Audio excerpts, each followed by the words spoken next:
Hello, dear viewers, and welcome to a new episode of Business Insider. I'm your host for tonight, Muhammad Abdurrahim.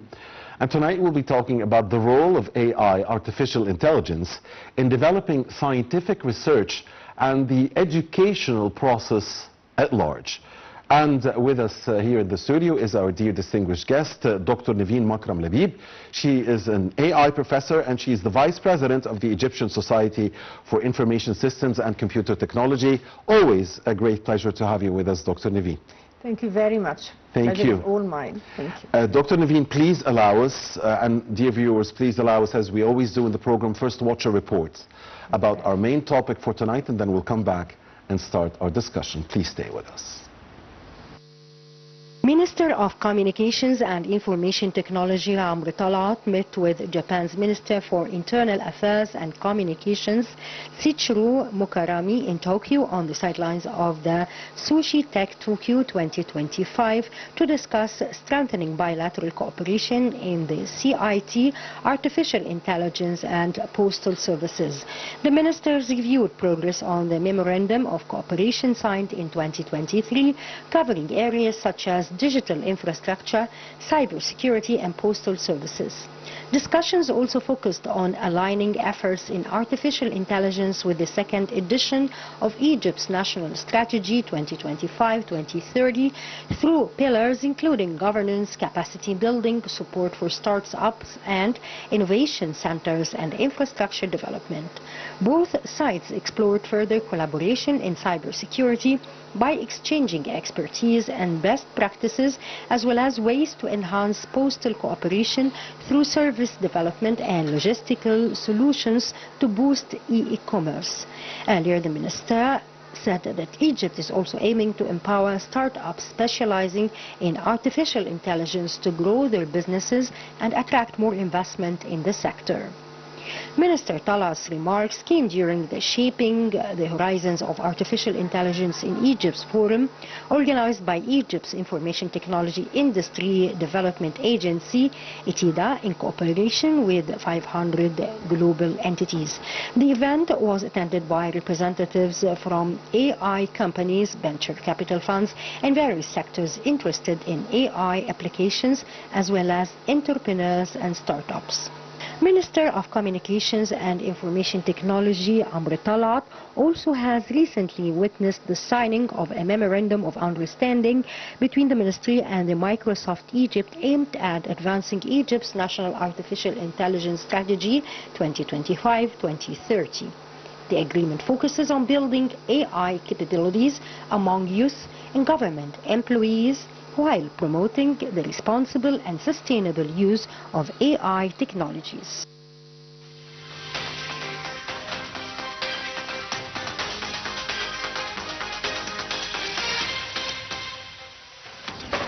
Thank you very much, dear viewers, for staying with us, and many thanks to Abir Hussein and also Rasha Abdul Hamid for this report. We are back here with Dr. Nevine Makram Labib, the AI professor, in the studio. And dear viewers, Dr. Nevine, last week, last Wednesday, exactly 7 days ago, the first meeting of the Higher Council for Education and Scientific Research, headed by Prime Minister Dr. Madbouli, was held. And in the meeting, they discussed mainly how to develop the educational process at large.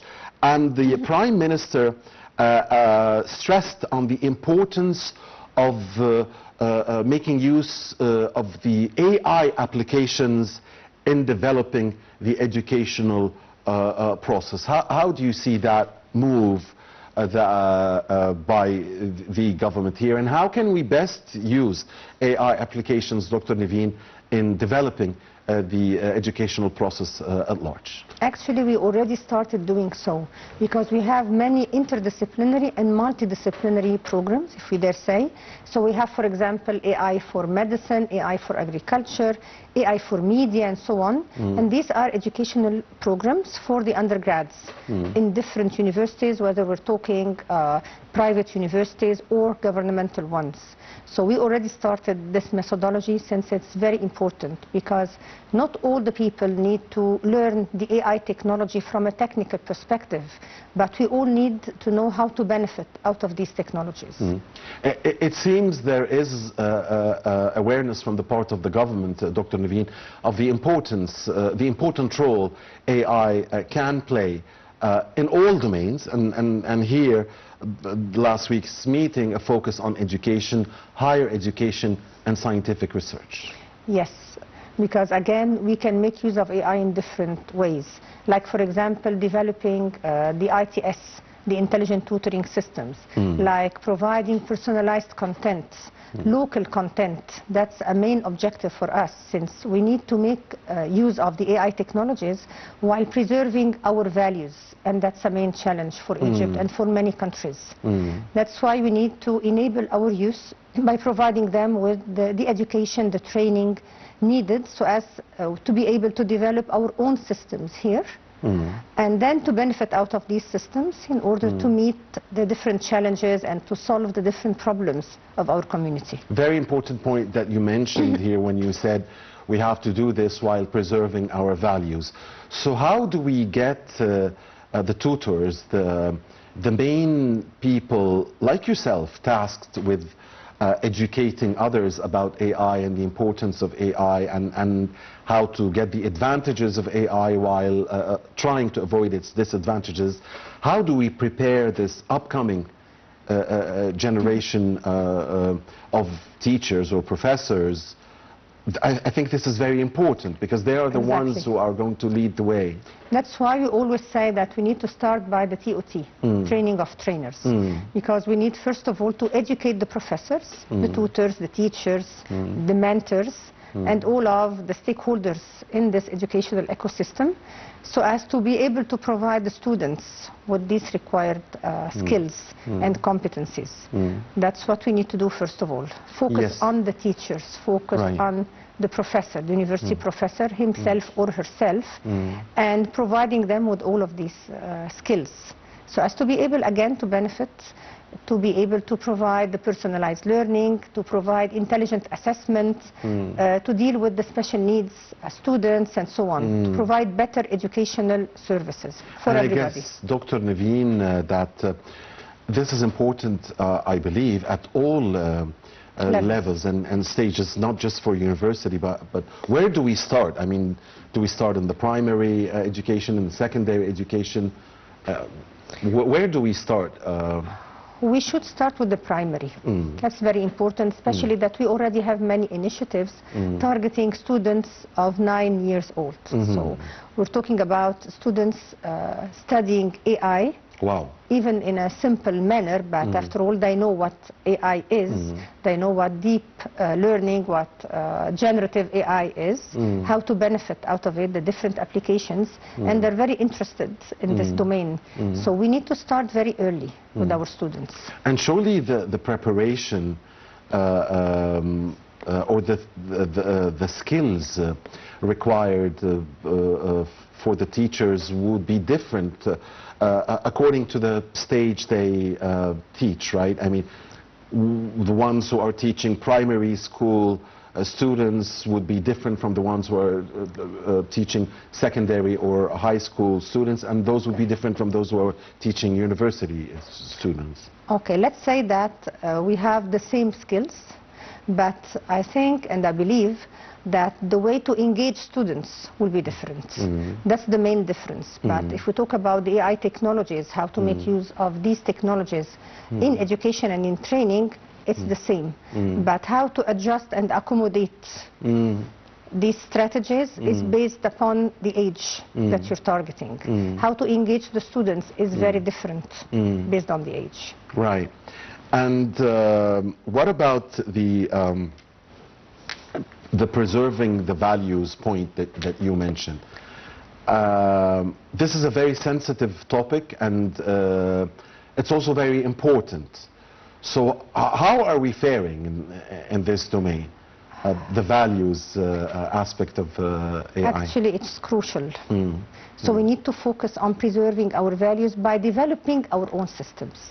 That's why we aim at having our own social media, for example, platform, our own research and educational platform, so as to embed our values in it. That's a very important point that is tackled worldwide, not only in Egypt. Okay. The meeting last week, Dr. Nevine, also touched upon all the challenges that face the educational process, higher education especially, and what it called innovation, of course, along with scientific research. How do you see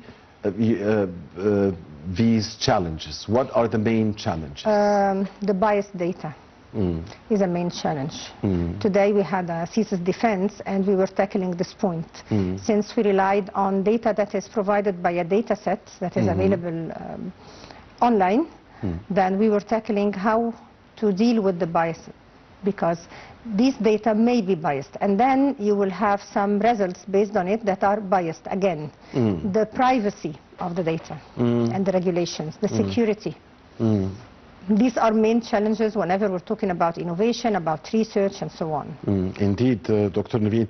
The government meeting last Wednesday tackled the 2030 vision, or strategy, actually, the national strategy for higher education and scientific research. How do you see that strategy, and how are we moving forward, and are we moving at a good enough pace? I mean, you're an expert in this area. Yes, we're doing a great job, but we still have many challenges that we're facing, especially that we don't have the same facilities in all of the governorates. And that's a very important point. That's a very sensitive point, actually. So we need to work more on having same facilities, providing same IT infrastructure, same training for the teachers and the professors in all of our governorates. But it is aligned with the AI national strategy. Right. Also. And also the meeting tackled how to achieve integration between educational processes and also the developmental goals and the economic goals. How do we achieve that, and what's the role of AI here in making this integration possible? Okay, we need to make a link between universities and industry, or else we will be just having some new theories that are only available in the labs. And that's not enough. So we need to tackle reality, the real life problems that we have in our community, the real life challenges, and then start to have some IT solutions that make use of the emerging technologies, such as the AI with all its systems, if we may say, and then providing innovative solutions. That's the only way to deal with it. Otherwise, we will end up having research that is only in our libraries, in universities. Indeed, that's very important. What about localizing this know-how, or localizing this technology? Are we there yet? I mean, do we have like pure Egyptian or models of technology that fit our goals, our values? Let's say we have the high caliber. We have facilities, but we need a conducive environment. That's what we need to work on. And I guess that's a main target of the second edition of the AI national strategy. What do you exactly mean by conducive environment? Kind of providing good data, not noisy data, providing regulations, providing governance, the smart governance, a regulatory framework that makes sure that we're making use of AI in a very suitable and safe manner. Well, the word governance keeps coming up really in every subject that we tackle, not just related to AI or to technology.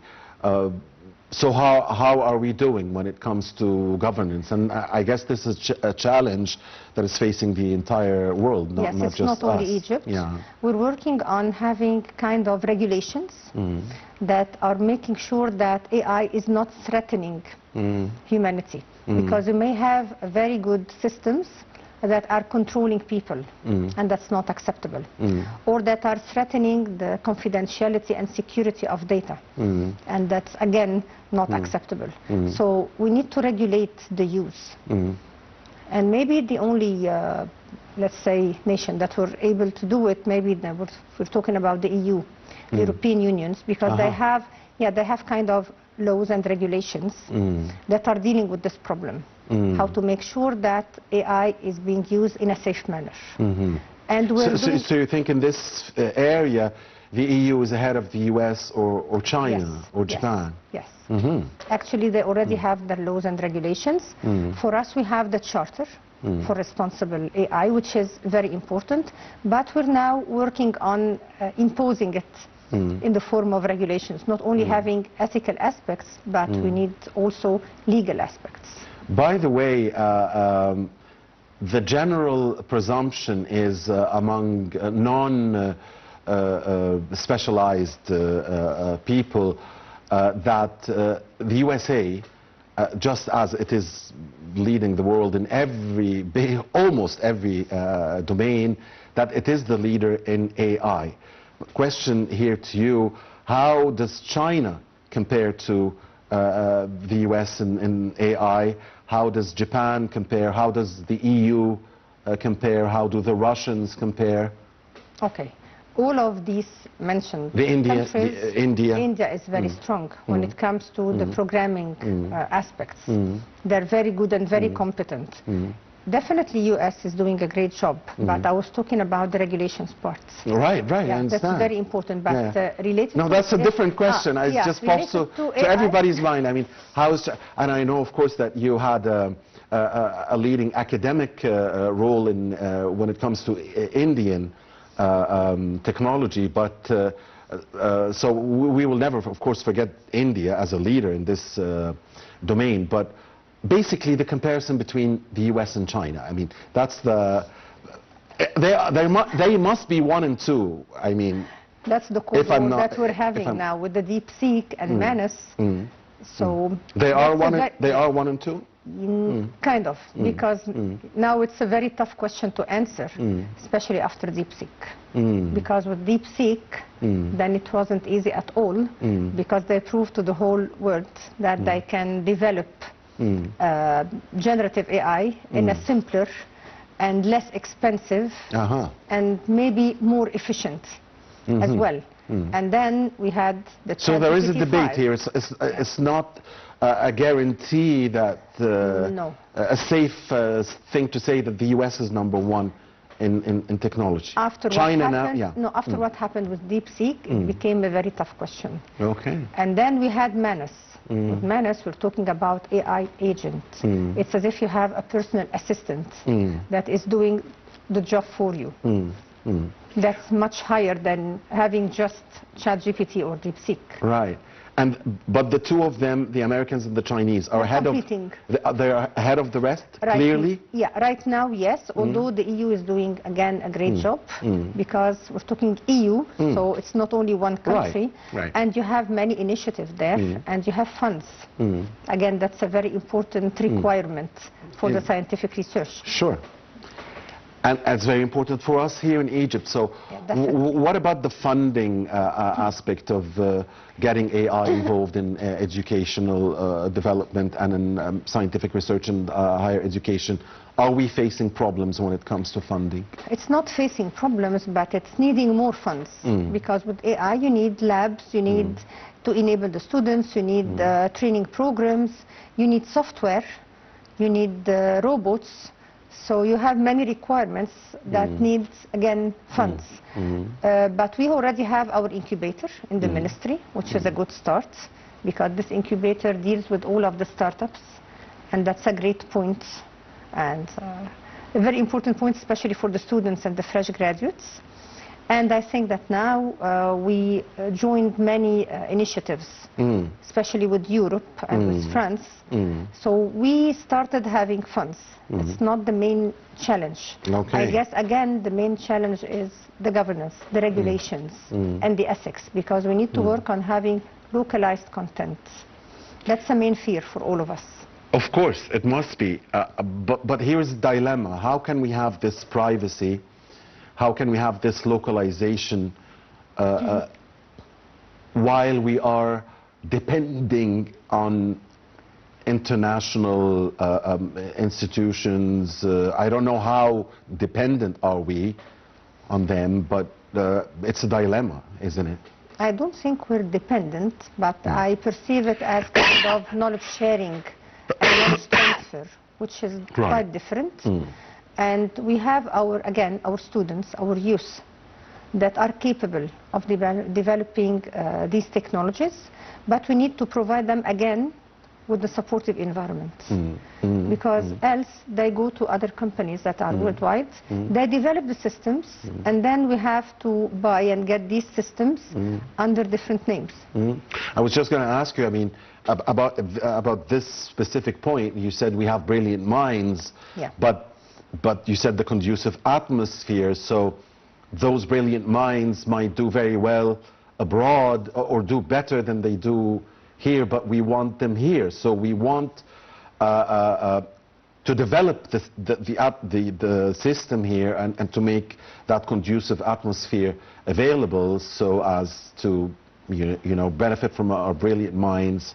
We need here. AI made in Egypt, not used in Egypt. And there is a huge difference between both. So if we can provide the youth and the high caliber with, again, a conducive environment, meaning regulations, governance, smart governance, good data that they can use for predictive analytics, for example, then I guess we will not be needing to cope with any other countries. This will take time, right?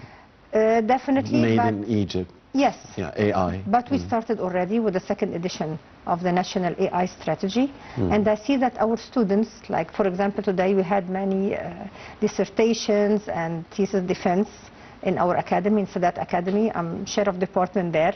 And I was very happy that I met many of the students in third and fourth year that have brilliant ideas.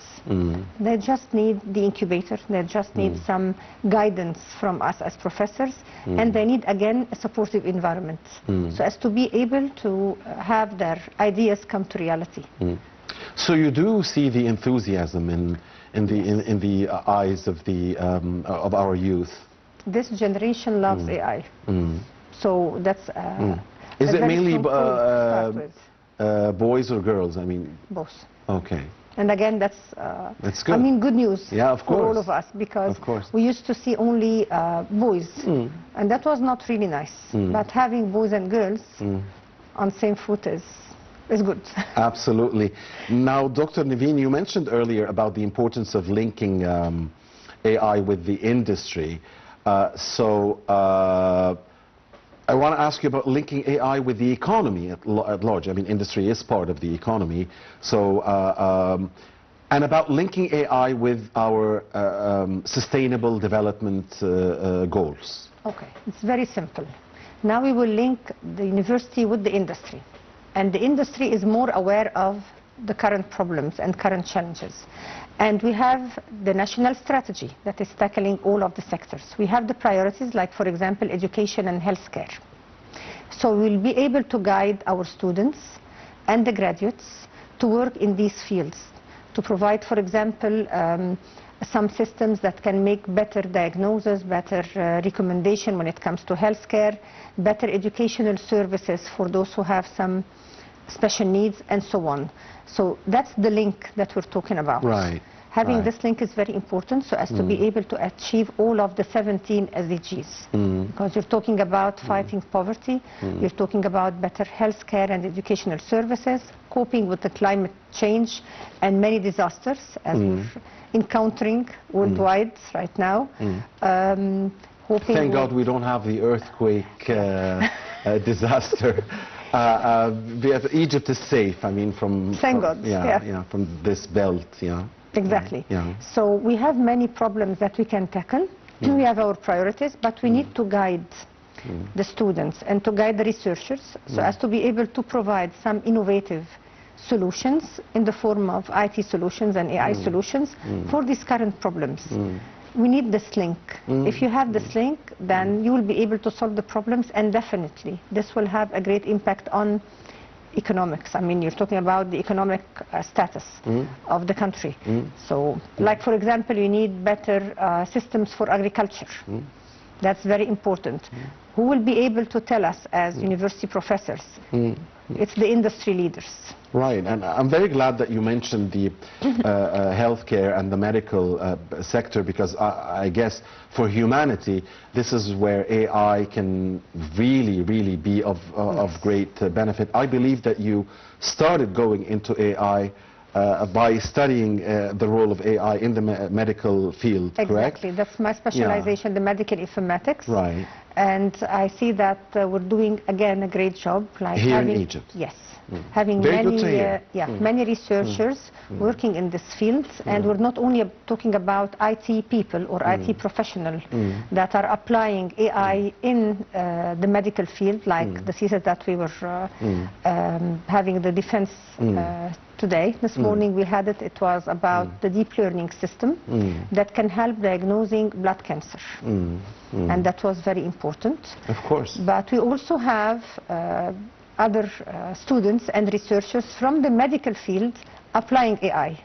That's what we're aiming at, having this multidisciplinary programs and multidisciplinary research thesis is the best.